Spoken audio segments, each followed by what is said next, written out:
Cette anecdote sur le film E.T. de Steven Spielberg. Première anecdote, Spielberg est né en pleine conquête spatiale et il sera fasciné par tout ce qui concerne les extraterrestres. D'ailleurs, son premier film, il le fait à 17 ans et ça raconte l'enlèvement d'humains par des extraterrestres. Et ça sera le point de départ de Rencontre du troisième type, le premier succès de Spielberg dans le genre SF.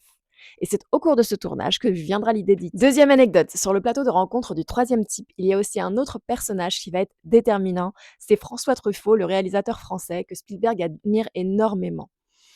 Il lui conseille, en voyant diriger l'enfant du film, de faire un film avec des enfants, qui parlent d'enfants.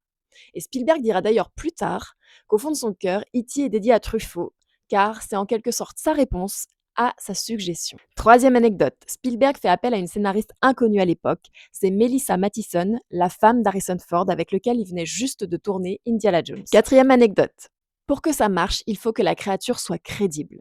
Toujours traumatisé par les problèmes de son requin mécanique perpétuellement en panne sur le tournage des Dents de la Mer, ce qui lui a fait exploser son budget et qui a failli lui coûter sa carrière, cette fois-ci, il veut innover techniquement, mais aussi esthétiquement. Pour cela, il s'adresse donc à Carlo Rambaldi, qui a déjà conçu King Kong et Alien. Et voilà, j'espère que ça vous a plu et je vous dis à bientôt.